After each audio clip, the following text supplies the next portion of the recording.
All right, Junior Kumalo, thank you tonight. Let's now discuss further with the ANC's national spokesperson, Mahlengi Bhengu-Motsiri, on the outcomes of the NEC meeting. Good to have you, and thank you very much for coming in. Thank you very much for having me, Tabu. Yeah, good to be here. We even decorated for you. Yes. I see ANC all the way, ANC all the way. But we have to establish what is the reason behind this. I'm sure there's something in the offing. it's all part of the job. But let's start where we are already. I mean, now that they have brought that up, the Constitutional Court judgment. Is it the position of the NEC? At least at this point, that the matter of the former president needs a political solution over and above what the courts have spoken and have said? It is not the position of the NEC as far as what the Secretary General said, and as far as I understand the decisions of the NEC. Yeah. The position of the ANC on all matters involving the courts and findings against any of our members, be they veterans, be they ordinary members, be they leaders, is that the rule of law comes first. I know what he says to us in the media, that when he's speaking in your own circles and he speaks in Xhosa, he says the ANC doesn't want Ixhego to go to jail. That's what he says. Oh, yes, of course. I mean, right? He says that that's a moral perspective of the organization, and I would extend it to say, Tabu, as you know, you wouldn't want an elderly person, 80 years of age, to go to jail.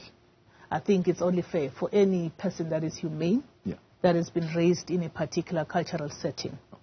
But that is not to take away the responsibility that the ANC has to uphold the rule of law and for us to actually set the example, an example in the country about why it is important that when rulings are made by the courts, especially the highest court in the land, that those are observed.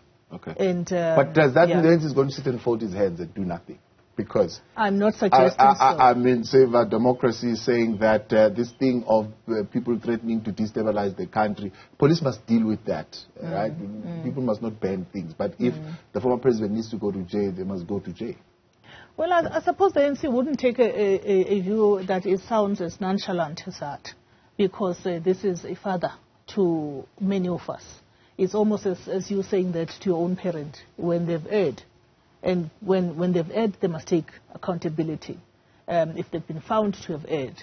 But I don't think that we can take a view as reckless as that, to say they must just go to jail. We have a responsibility to support, condole where we need to condole, and support former President Zuma in as best manner as possible. I'm sure our national officials are seized with that type of conversation. Yeah, I wanted to come there. I wanted to be a little bit more direct with my question. Has Ronald Lamula been instructed by the NEC to come up with a solution to this situation? He is not, to my knowledge. And I really would be lying if I said there's something else that I know.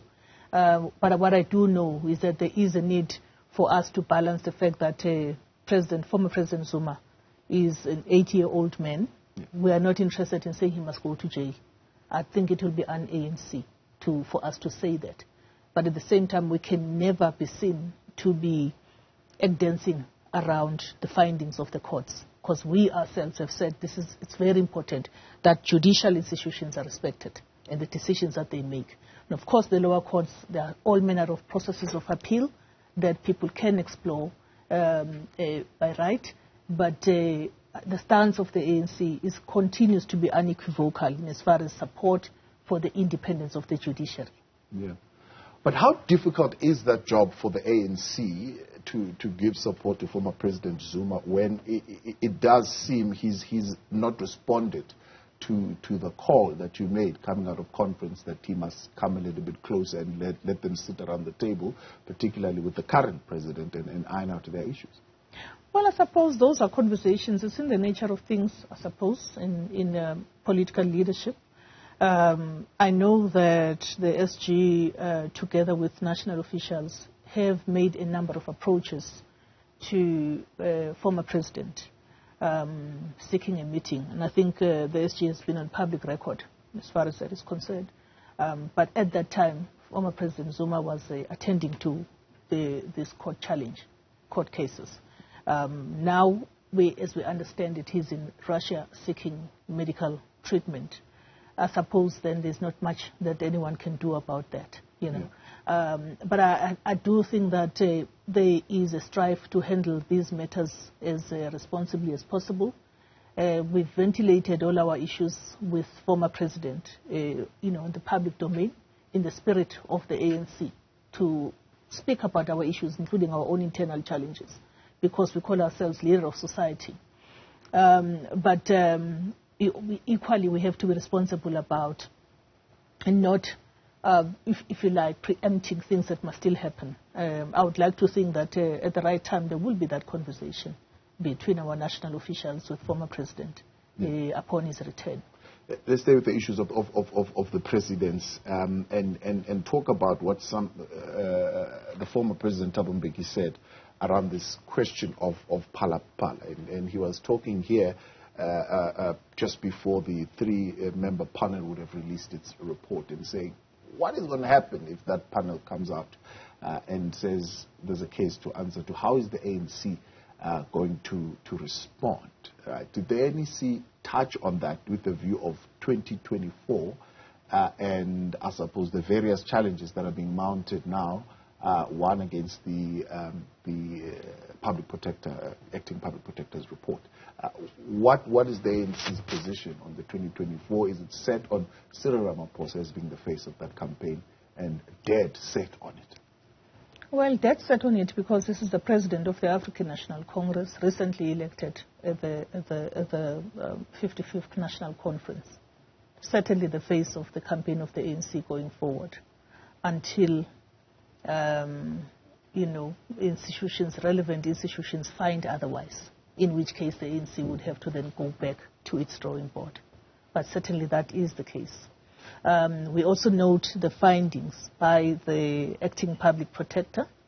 That's been ventilated in our statement about us as the ANC welcoming that finding by Advocate Qalega. And so we are watching that because, there are so many investigations and all of them have got to come to their completion, in the fullness of time. But certainly, President Ramaphosa remains at the helm and remains the face of the ANC, including its campaign as we now actually gear ourselves to go on a very spirited elections campaign. And are you doing that on the back of a complete clearance from the Integrity Commission on the part of President Ramaphosa? Well, I can't come and discuss the reports of the Integrity Commission. It's an independent constitutional organ of the ANC, Thabo. And so they report on their findings directly. But I can say that it is well known that President Cyril Ramaphosa presented himself to the Integrity Commission with no equivocation. And so the Integrity Commission has been doing its work and it continues to do its work, but it's also looking carefully at what is unfolding in terms of the various investigations, including the recent report of the acting public protector. And are you suggesting by that, I'm reading from what you're saying, that the Integrity Commission itself could still, for example, be waiting for the outcomes of investigation by SARS, the Hawks, Revenue Service, and so on and so forth. What am I talking about? Reserve Bank, in terms of what actually happened as far as the handling of that money is concerned. Yes, well, I would imagine. I would really be very loath to comment about internal matters of the Integrity Commission. I think you would know that generally we try to steer clear of that. Simply because the Integrity Commission has got its own processes. They've got an ethical framework document on the basis of which they run their own processes of putting leaders under scrutiny. But I would imagine that the Integrity Commission can't be blind to investigations, official investigations. So that is my thinking, and having seen some of the reports that have been processed by the Integrity Commission in the past. So I would just say that I think this is still ongoing. The President has been vindicated certainly on the basis of the acting public protector's report, but it's not complete. It's a process that is ongoing, and the ANC is obviously very keen that the due processes of the law should be followed so that the president gets either exonerated, and if he's not exonerated, we then know what mitigation should exist for the African National Congress, because we want to present a president that inspires hope and confidence among the people of South Africa.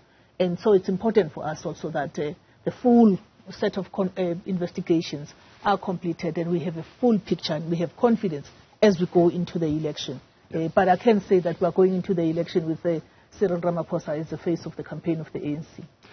All these things point to the election and what the election campaign is going to look like for the African National Congress, and one being this question that is hanging on the president. But now, as you were going into this NEC meeting, there were at least 2 reports that were coming out pointing ties of the deputy president now to the likes of Edwin Sodi, and how, for example, his brother-in-law got a loan to build a house, which I believe now the Gauteng MEC has said he's going to investigate, not the deputy president, but investigate that particular aspect of that transaction. Did the NEC reflect on these issues and the scrutiny that the deputy president would need to go to as far as those allegations that are coming up? The NEC did not. I do recall that I came across an article in one of the weeklies at a time when the NEC was sitting. Even if it had been earlier, I doubt the NEC would then stop discussing its order of business to discuss some reportage, because then you need to go back, to look at the full set of facts and then establish whether this is something that merits a conversation. I can say that on the record, nobody knows about, there are 2 sets of these issues. The one is about a plot to undermine the deputy president of the ANC. This is certainly something that, if it did happen, would be frowned upon because we are focused on unity and the renewal of the ANC. The second area of allegations, I do understand that MEC Maile has already commissioned an investigation in the Gauteng Partnership Fund to establish what exactly happened and the extent of the involvement of personalities there. And so I think South Africans must look out for that investigation in terms of what it will yield. Apart from that, it will just be sheer speculation to comment further on that matter, So even though this plot to oust the deputy president, it didn't hold any weight in the NEC at all? It didn't, because nobody knows where it's coming from. Well, maybe somebody knows, but I can say officially none of that is known. The SG was at pains at the presser this morning to say if there's anyone that is plotting to have our deputy president removed, that will not be seen favorably, by the ANC, because we are focused on uniting the organization. We are focused on renewing the organization. We need as much maximum unity as possible. Yeah.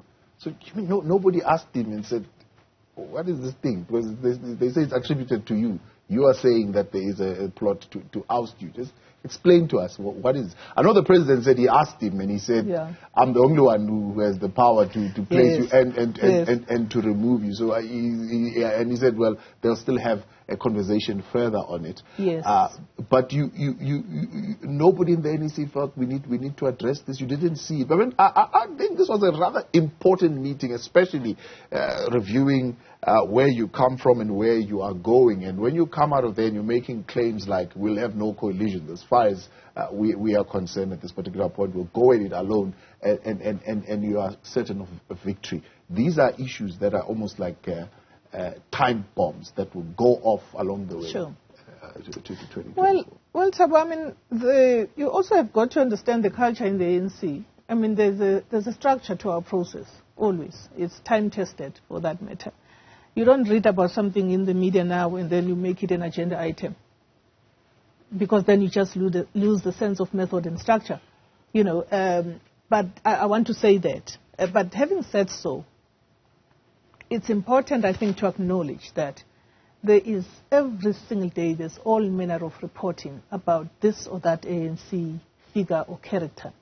Can you imagine if our meetings were going to be anchored around that type of reporting? Yeah.